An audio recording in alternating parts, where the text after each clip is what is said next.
اب دوسرا واقعہ جس کے ذریعے تربیت دی ہے اس اللہ کے بندے نے جن کا نام تو قرآن میں ذکر نہیں ہے، ہماری زبانوں پر اگر خضر نام چڑھا ہوا ہے تو وہ روایات کی وجہ سے ہے، قرآن مجید نے نام نہیں لیا۔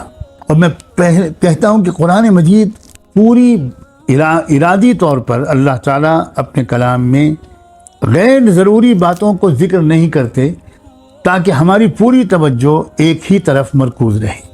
اب آگے جب چلے سفر میں دونوں، موسیٰ علیہ السلام بھی اور وہ بھی، تو ایک اور عجیب انوکھا واقعہ پیش آیا۔ وہ یہ کہ ایک لڑکا ملا تھا ان کو، اس نے کوئی جرم نہیں کیا تھا، کسی کو قتل نہیں کیا تھا، مگر انہوں نے اس کو اچانک قتل کر دیا۔ اب پھر وہاں پر موسیٰ علیہ السلام کو اشکال ہوا، اور بجا طور پر اشکال ہوا۔ کیا بتائیں، شریعت اور طریقت کے جو مسائل ہیں ایسا لگتا ہے کہ یہ بہت پرانے ہیں۔ طریقت کی کئی ادائیں وہ شریعت والوں کی سمجھ میں نہیں آتی، اور پھر اشکال ہوتا ہے۔ تو اشکال کا ہونا یہ غلط بات نہیں ہے۔ موسیٰ علیہ السلام کو بھی اشکال ہوا، لیکن انہوں نے جو جواب دیا اس سے صاف لگتا ہے کہ موسیٰ علیہ السلام بالکل متفق اور مطمئن ہو گئے۔ اب یہ فرق ہے ایک معترض میں، ایک ضدی انسان میں، اور ایک طالب علم۔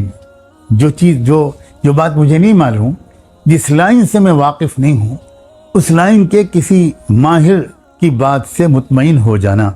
چنانچہ انہوں نے جو جواب دیا وہ جواب یہ تھا کہ جب آگے چل کے انہوں نے بتایا تھا اردنا ان یبدلہما ربہما خیرا منہ زکاۃ واقرب رحما، کہ دیکھو یہ جو لڑکا تھا اس کے ماں باپ تو بہت نیک تھے، لیکن اس کی جو تربیت و نشوونما ہوئی تھی وہ کچھ ایسے ماحول میں ہو گئی تھی جس کی وجہ سے یہ بالکل دوسرے راستے پر جا رہا تھا۔ اور مجھے اللہ تعالیٰ کی طرف سے یہ بتایا گیا کہ آگے چل کر اپنے ماں باپ کو بہت ستائے گا، ان دونوں کے ساتھ بھی سرکشی کا رویہ رکھے گا۔ اور دوسری بات یہ بھی مجھے بتائی گئی تھی کہ یہ مرتد ہو جائے گا اور ماں باپ تک کو بھی مرتد کرنے کی کوشش کرے گا، اس حد تک یہ بگڑ جائے گا۔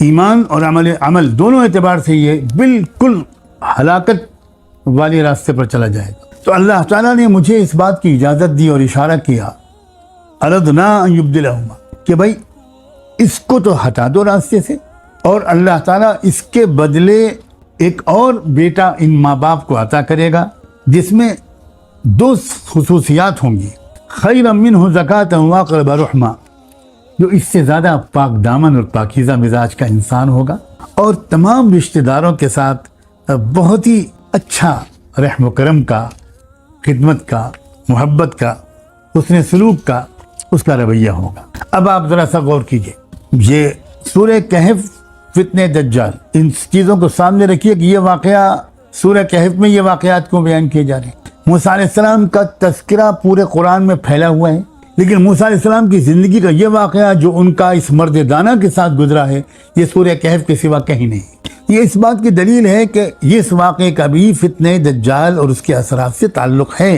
ہم کوئی زبردستی نہیں کر رہے ہیں، ہرگز نہیں، کسی تکلف کی ضرورت نہیں ہے۔ اب آپ دجالی جو نظام تعلیم ہے، جو دجال نے سسٹم آف ایجوکیشن دنیا میں بنایا ہے، کیا زیادہ تر یونیورسٹیوں اور کالجوں میں پڑھنے والے ہمارے لڑکے اور لڑکیاں کیا اپنے والد کے اور والدین کے اس طرح سعادت مند، خدمت گزار، تمام رشتہ داروں کا لحاظ کرنے والے، سب کو ساتھ لے کر چلنے والے، سب کے دکھ درد میں شریک ہونے والے تیار ہو رہے ہیں آج کل؟ یا اس موجودہ نظام تعلیم نے ہر ایک کو خود غرض اور مادیت پسند بنا دیا؟ اب تو یہ حالت ہے کہ جہاں سے یہ دجالی نظام چلا وہاں تو بوڑھے ماں باپ کو اپنے ساتھ رکھنے یا ان کے ساتھ رہنے کا رواج ہی تقریباً ختم ہو گیا، ان کو تو اولڈ سینٹر میں ڈال دیا جاتا ہے۔ اور کیسی سرکشی، کیسا مزاج! کل بھی میں نے اسی موضوع پر گفتگو کی تھی، ماں باپ کے ساتھ اولاد کا تعلق۔ قرآن مجید اور سورہ کہف زور دے رہی ہے کہ فتنہ دجال کے ایک اثرات میں ایک یہ ہے کہ پہلے جو اولادوں کا اپنے ماں باپ کے ساتھ رویہ ہوتا تھا وہ نہیں باقی رہے گا۔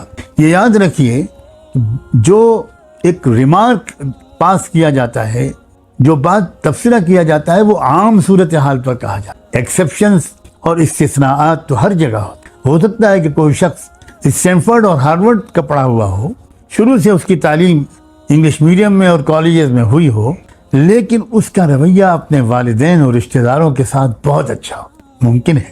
اور اگر آپ تہ میں جائیں گے کہ یہ جو اس شخص کا رویہ بہت اچھا ہے، اس کی وجہ کیا ہے, کہاں سے اس کو یہ تربیت ملی ہے؟ تو آپ کو سرا ڈھونڈتے ڈھونڈتے ملے گا کہ کہیں نہ کہیں اس کا تعلق اللہ والوں سے ہے, اصحاب دل سے. مدرسہ و خانقاہ کی تربیت یعنی علم و ذکر کے رنگ میں رنگے ہوئے کچھ لوگوں کی تربیت اس کو ملی ہے. ورنہ عام حال تو وہ ہے جس کو میں زیادہ تفصیل سے بیان کرنے کی ضرورت نہیں سمجھتا. آج اگر امت کے 50-60 سال کی عمر سے پہنچے ہوئے ماں باپ سے پوچھا جائے کہ آپ اپنی اولاد سے خوش ہیں, تو آپ خود یہ بتائیے کہ کتنے % لوگ یہ کہیں گے کہ ہاں میں بہت خوش ہوں. چھپا لیں گے اپنی اولاد کے عیبوں کو. یہ ماں باپ کی محبت کا تقاضا ہے, وہ دوسروں کے سامنے اپنے بچوں کے عیبوں کو کھولنا پسند نہیں کرتے.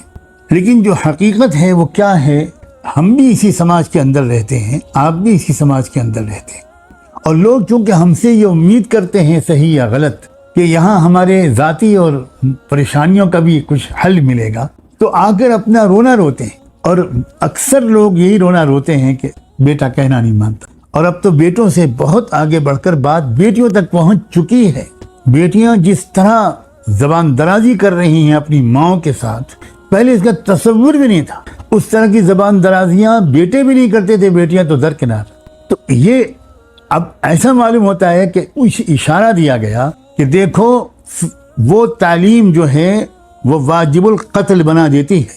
ایک لڑکا جو اس راستے پر جا رہا تھا اور آگے چل کر وہ ایک بے ادب گستاخ بنتا, سرکش بنتا, اپنے بڑوں کے ساتھ سرکشی کا رویہ اس کا ہوتا, یہاں تک کہ ایمانیات بھی اس کے اندر کے ہل جاتے, اس کو شکوک و شبہات ہو جاتے.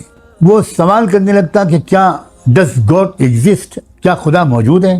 میں سچ کہتا ہوں کہ لاکھوں کی تعداد میں آج ہمارے پاس ایسے گھرانے موجود ہیں, بڑے نیک گھرانوں کے بچے, کہ جن کے دلوں میں اللہ رسول اور آخرت اور قیامت اور قرآن اور سب کے بارے میں بہت شبہات ہیں. وہ زبان سے کھل کر سب لوگ شبہات کا اظہار کرتے ہیں یا نہیں کرتے, یہ ایک الگ بات ہے, اور اگر نہیں کرتے تو کس وجہ سے نہیں کرتے یہ آپ سمجھ رہے ہوں گے.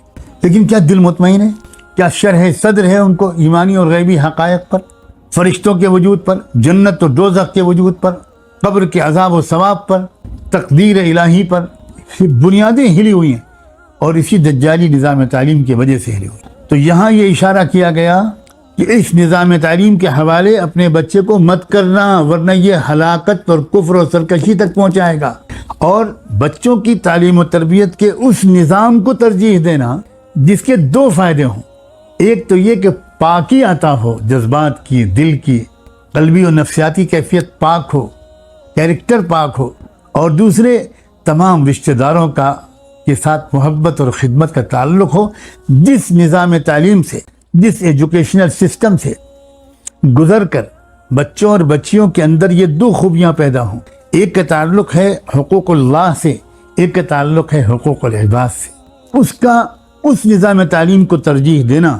اپنے بچوں کا کہاں داخلہ کرائیں, یہ بڑا سوال ہوتا ہے پیرنٹس کے پاس. جب وہ بچہ آج کل تو فیشن کے لحاظ سے 3-4 سال کا ہو جاتا ہے, بلکہ 2.5-3 سال کا ہو جاتا ہے. میں اکثر کہا کرتا ہوں کس چیز کو ترجیح دی جاتی ہے اس وقت جب پیرنٹس مشورہ کرتے ہیں کہ بچے کو ایڈمیشن کہاں کرایا جائے, تو کیا سوچتے ہیں اکثر پیرنٹس؟ کرائٹیریا کیا ہے ان کا اسکول کے انتخاب کا؟ اکثریت یہ دیکھتی ہے کہ بھئی کیریئر میرے بچے کا کہاں بنے گا, کہاں پڑھ کر وہ کمپٹیشنز میں سب سے آگے نکل جائے گا اور سب کیریئر بن جائے گا. میں کوئی منع نہیں کرتا اس بارے میں, لیکن اس سے پہلے اور اس سے زیادہ کیا یہ نہیں سوچنا چاہیے کہ میرے بچے کا کیریکٹر کہاں بنے, میرے بچے کا کردار کہاں بنے, میرے بچے کے اندر انسانی ہمدردی, سخاوت, یہ اخلاقی قدریں, یہ ویلیوز کہاں ملیں گے اس کو زیادہ؟ یہ تو کوئی سوچتا ہی نہیں. یہی ہے دجالی فتنے کا اثر. میں قسم کھا کے کہتا ہوں کہ یہ فتنے دجال کے اثرات میں سے ایک اثر ہے, اس میں کوئی شک نہیں. کیونکہ جہاں آپ نے انسان کی, اپنے بچے کی روحانی تربیت کو نظر انداز کیا, تو یہی تو دجالیت ہے کہ دجال جو ہے وہ روحانی طرف سے بالکل ہی غافل کر دینا چاہتا ہے, اور صرف میٹریلسٹک بنا دینا چاہتا ہے. صرف پیسہ کہاں سے زیادہ ملے گا, بس یہ سوچ بنا دیتا ہے. انسان کی جب یہ سوچ غالب ہو جاتی ہے تو وہ دوسری طرف دیکھنا ہی بند کر دیتا ہے, اور ایک آنکھ سے دیکھنے والا وہ بن جاتا ہے. دجال خود ایک آنکھ سے دیکھتا ہے, وہ چاہتا ہے کہ اس کے سب فالوورز بھی ایک ہی آنکھ سے دیکھیں.